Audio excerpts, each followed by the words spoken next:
Hello, in this video I will show you how to install RAR application on Samsung F34.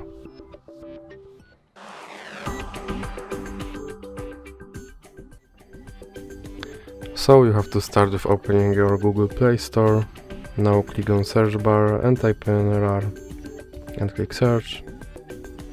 Now click install.